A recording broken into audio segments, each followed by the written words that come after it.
Este é o programa Justiça do Trabalho na TV, produzido pela Diretoria de Comunicação Social do TRT de Mato Grosso e que leva até você os assuntos do Judiciário Trabalhista no nosso estado.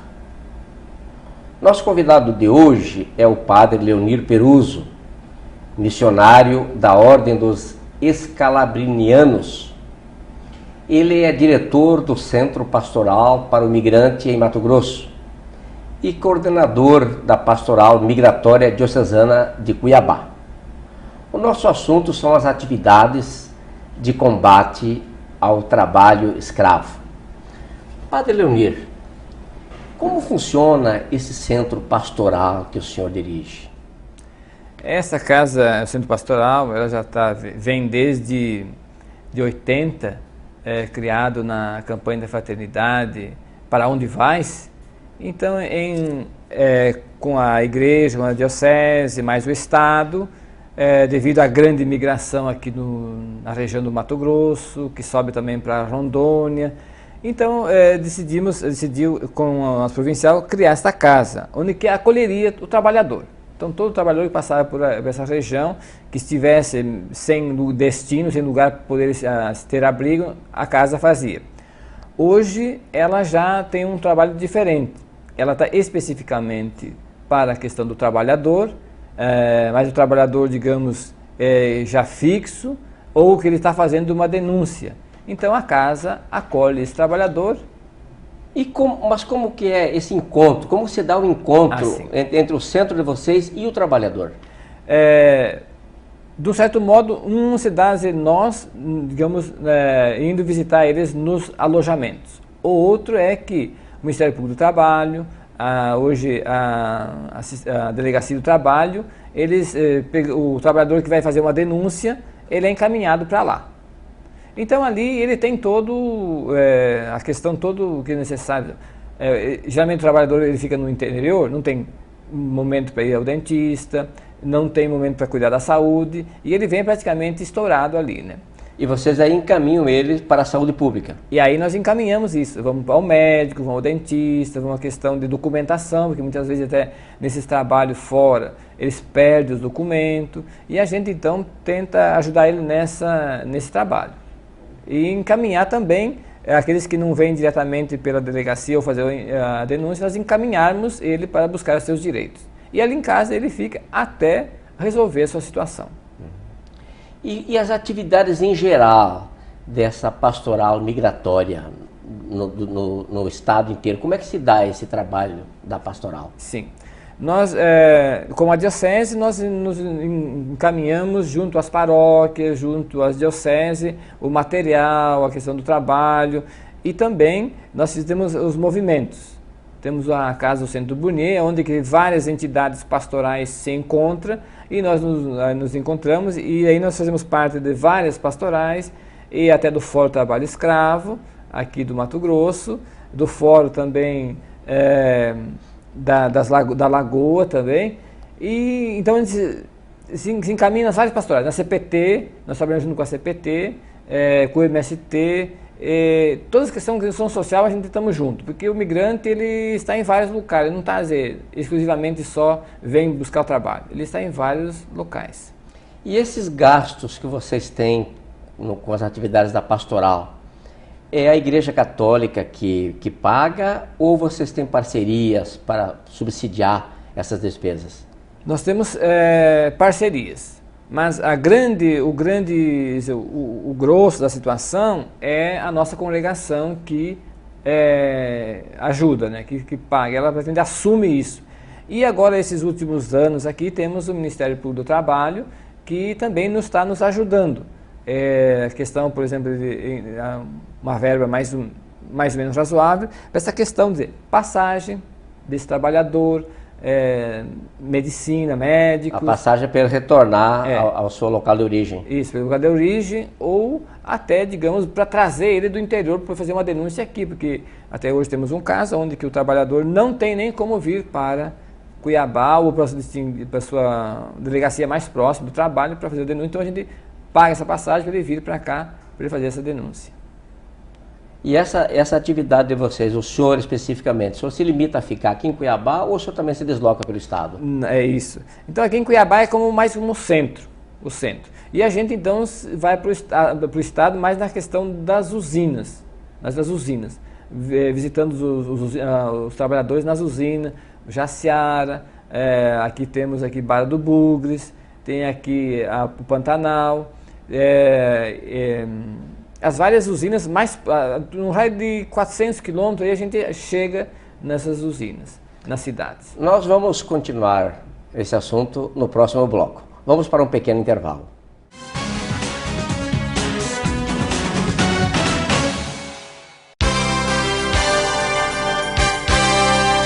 O Hospital Universitário Júlio Miller inaugura nova enfermaria de clínica média e vestiário feminino.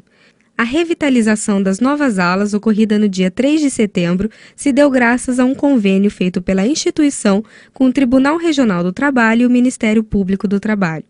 De acordo com o diretor superintendente do hospital, o médico José Carlos Amaral, os 5 leitos da enfermaria reformada permitirão atender com mais qualidade a média de 600 pacientes que passam pelo hospital anualmente.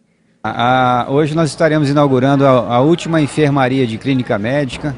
Essa inauguração vai permitir a ampliação de mais 5 leitos de clínica médica, que são os melhores leitos de clínica médica no serviço público em Mato Grosso. Isso vai beneficiar cerca de 600 pacientes ao ano, além dos seus familiares e toda a equipe que trabalha nesse ambiente, que está muito mais adequado, né, com condições de trabalho muito melhores do que anteriormente. Estaremos também inaugurando a reforma do vestiário feminino do centro cirúrgico, onde todos os servidores, médicas, estagiárias que vão adentrar o centro cirúrgico trocam as suas roupas, e esse ambiente estava muito ruim. Então essa parceria permitiu a reforma e a adequação desse ambiente. Foram destinados R$100 mil para essa ação. Nesses R$100 mil nós otimizamos esse recurso com outras parcerias, parceria de mão de obra, parceria de material, e assim, numa gestão muito rigorosa desses recursos, nós conseguimos reformar uma enfermaria, um vestiário, fazer um PA de pediatria, e vamos fazer mais uma enfermaria, que será a primeira enfermaria da clínica cirúrgica. Os recursos investidos no hospital são oriundos de um acordo judicial homologado pela Justiça do Trabalho de Cuiabá, que, após a comprovação do Ministério Público, multou a filial de uma rede de atacados que mantinham trabalhadores menores de idade em atividades noturnas e jornadas exaustivas. Além da comunidade local, a inauguração contou com a presença de diversas autoridades. Entre elas, o juiz Luiz Aparecido Torres, do Núcleo de Conciliação do TRT, a juíza Carla Reita Faria Leal, diretora do Fórum Trabalhista de Cuiabá, e do procurador-chefe do Ministério Público do Trabalho, José Pedro dos Reis. Entendemos que a nossa missão institucional está sendo cumprida, que é resgatar o direito lesado dos trabalhadores, e de forma bem rápida e direta, ao invés de passar através de um fundo e ser analisado por vários anos, e esses recursos às vezes irem para outros estados, onerando aqui o próprio estado do Mato Grosso. Então nós ficamos satisfeitos, o Ministério Público do Trabalho fica satisfeito, porque pode ver diretamente esse recurso beneficiando aos trabalhadores e às suas famílias. O Hospital Júlio Miller, pela sua importância para o estado do Mato Grosso, ele certamente será alvo, né, de recursos nossos para novos benefícios que possam vir, novas alas, equipamentos, para a aquisição de equipamentos, de veículos, de ambulâncias. Tudo isso é possível com os recursos oriundos dessas ações judiciais e administrativas ajuizadas pelo Ministério Público do Trabalho. A Justiça do Trabalho, junto com o Ministério Público do Trabalho, essas parcerias têm dado resultados assim, espetaculares, porque são valores de multas que anteriormente eram destinados ao FAT e que hoje estão cumprindo, inclusive, a vontade da lei, que é de reparar, fazer a reparação onde a sociedade foi lesada. E ora, se a multa foi aplicada aqui no estado, aqui no município, nada mais razoável de que a sociedade aqui seja reparada. E que a gente tem percebido nesses acordos, nessas obras, nessas construções, nessas aplicações, é algo assim inovador no sentido de transparência. Há muita transparência na prestação de contas, a gente tem facilidade de acompanhar, o Ministério Público acompanha, a Justiça do Trabalho acompanha, e isso só quem ganha é a sociedade, o jurisdicionado e o Estado brasileiro.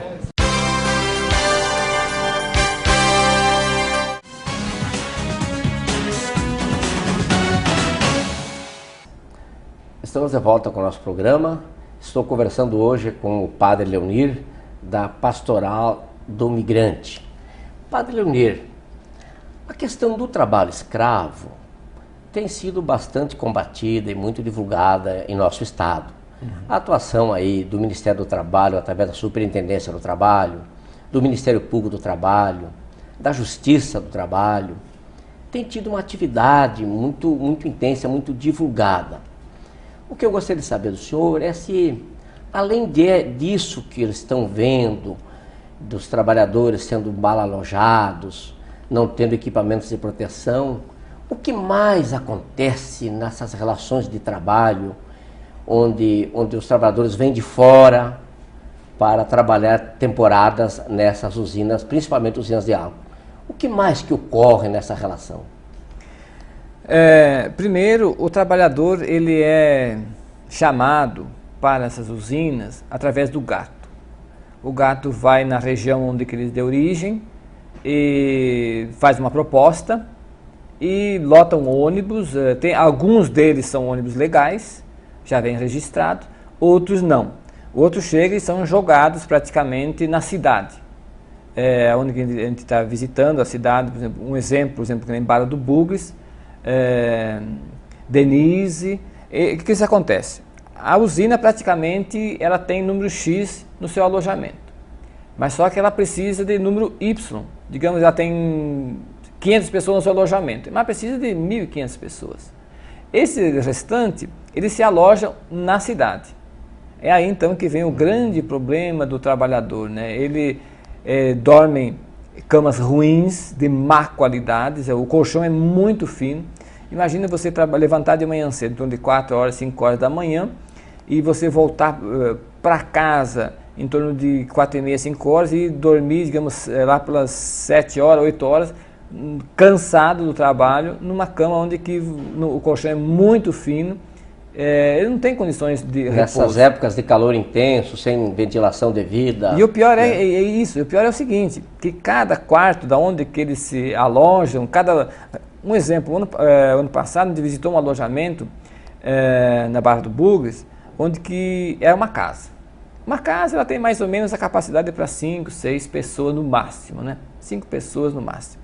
Nessa casa tinha 27 trabalhadores morando, onde que cada quarto tinha 3 ou 4 beliches, dependendo da parede, até no corredor. E aí mora homens, mulheres? Não, nesse local morava só homens. Só homens. Mas a questão aí é dizer, o quarto é pequeno, sem ventilação, e a questão, por exemplo, o mosquito, essas coisas, era uma coisa absurda, né?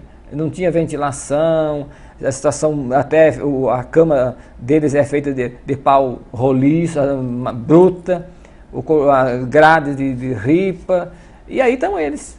E esses locais, quando é na cidade, não têm sido fiscalizados pelo Ministério Público do Trabalho e por essas comissões que estão fazendo a fiscalização lá quando é na fazenda, o alojamento? Porque é o seguinte, lá na cidade, a responsabilidade, a usina lava as mãos. Não se responsabiliza pelo trabalhador da cidade, porque dizem que ele é da cidade, então ele se responsabiliza com aqueles que estão lá no seu alojamento. Que mesmo assim, lá no seu alojamento, mora aí em torno de 100, 50 pessoas numa repartição. E esses alojamentos da cidade são da empresa, eles que pagam o aluguel, eles que contratam, eles que são o dono do alojamento? Esse que é o grande problema, que quem paga o aluguel mesmo é o trabalhador. Então ele tem que descontar do trabalho que ele faz a comida, que ele tem só uma refeição pela empresa, a comida, ele tem que voltar para casa do trabalho, fazer a sua comida, ele paga, então paga por aquele cubículozinho, cada trabalhador paga em torno de R$30 por mês. E se você vai fazer uma média, quer dizer, daquela casa... E aí ele paga para quem? Ele paga... É descontado na usina mesmo? Na usina ele só paga a alimentação, que é uma refeição diária. E ele paga então para o que está alugando. Para um terceiro lá que está alugando. Está alugando. É uma forma de burlar também, né?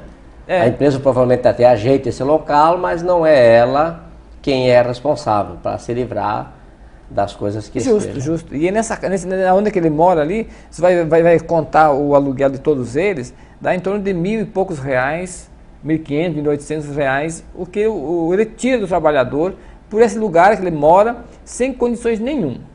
Nem salubridade, sem água, sem dizer, até, inclusive, eles fazem alimentação lá dentro de casa, com perigo danado, criam um botijão de gás, pode muito explodir aí, fazer aquele estrago. E é dentro de onde que eles dormem mesmo aí. Ou fazem lá fora, onde que eles têm um espaçozinho de tijolo ali põe a panela deles e põe fogo. Então a alimentação deles é muito precária. Então as condições praticamente sub-humanas. Nós vamos continuar falando sobre esse assunto no próximo bloco. Vamos para mais um intervalo.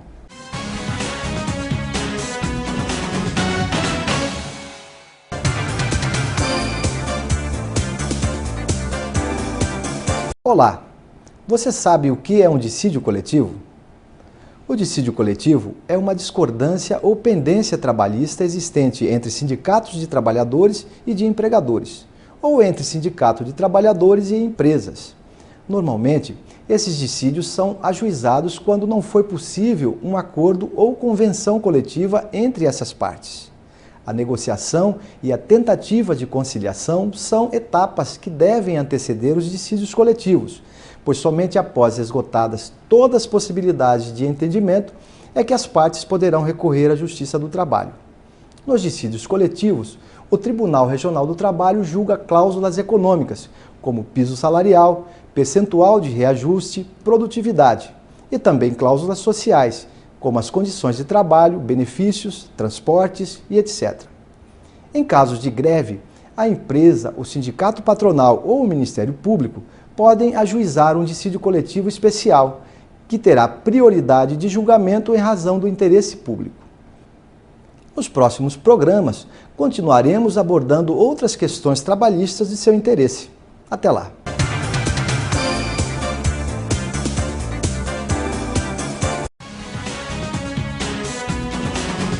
Estou conversando hoje aqui com o padre Leonir, da Pastoral do Migrante, e o nosso assunto é o combate ao trabalho escravo.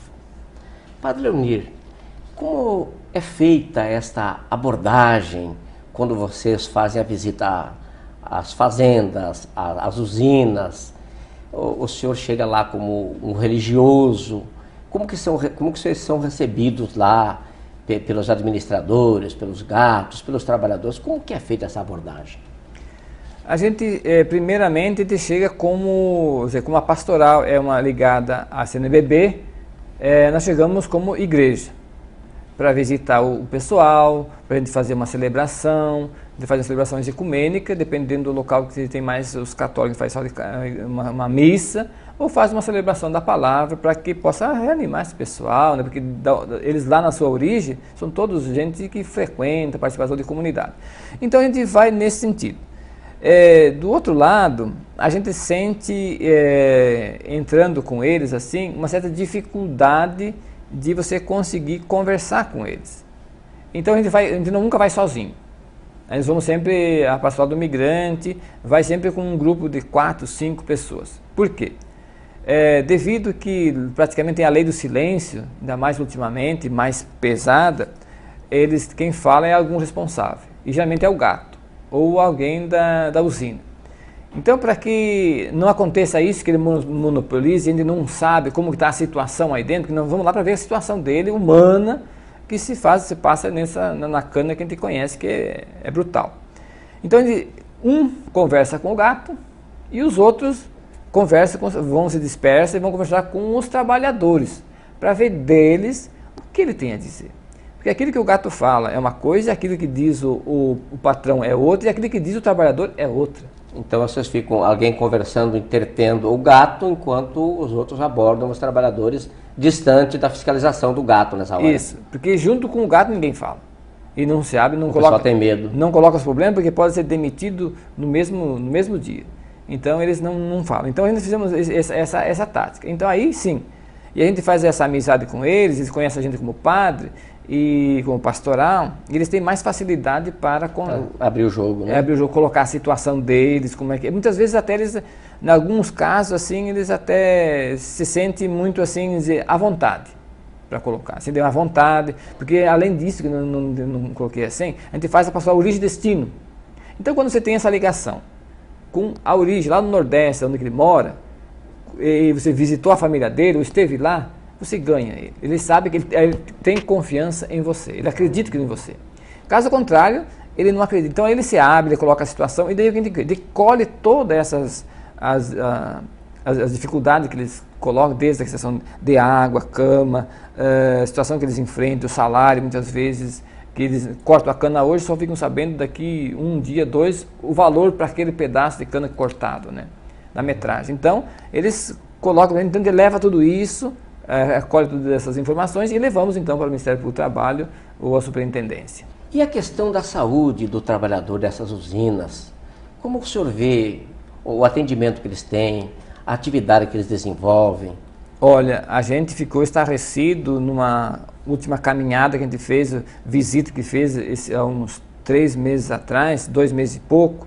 A gente não pensava, não imaginava que o número fosse tão elevado, o número de, digamos, de cãibra, acidentes de trabalho. Tanto é que nós vimos Denise, a região aí, vimos Barra do Bugre, praticamente mensalmente, praticamente é em torno de 60 pessoas que recorrem à saúde, ao hospital, devido a câimbras. Que é uma coisa assim, câimbras, um jogador que está todo aquele preparo físico que ele tem, pode numa partida lá, ter uma câimbra. E o trabalhador praticamente... E essa câimbra seria o que origem? O excesso de esforço? Excesso de trabalho, excesso. E essa atividade insalubre que eles têm, qual é a expectativa de vida de um trabalhador desses envolvido nessa atividade de cortar cana queimada? Já é um fato assim, já científico, que um trabalhador hoje, ele tem menos vida útil do que um escravo do passado. Hoje, um trabalhador que trabalha na cana direto, ele tem vida útil de 15 a 16 anos de vida útil como trabalhador. Onde que o escravo era 20 e pouco, 21, 19, 20 anos no passado. Encerramos nossa entrevista, agradecemos ao padre Leonir Peruso e já deixamos encaminhado para o senhor retornar outras vezes, conversar conosco, porque o assunto é muito extenso. Nós também queremos agradecer aos telespectadores que nos dão o prazer da audiência. E aproveitamos para informar que a partir da próxima edição, o programa Justiça do Trabalho na TV passará a ter outro nome. Será Justiça do Trabalho em Foco. Com o mesmo padrão, o programa da Justiça do Trabalho em Foco continuará levando até você assuntos da maior relevância no cenário do Judiciário Trabalhista em Mato Grosso. Agradecemos até a sua atenção e na semana que vem estaremos aqui com um novo programa. Você pode fazer perguntas, você pode pedir informações através do endereço eletrônico que você vê no nosso vídeo. Obrigado pela sua companhia e até o próximo programa.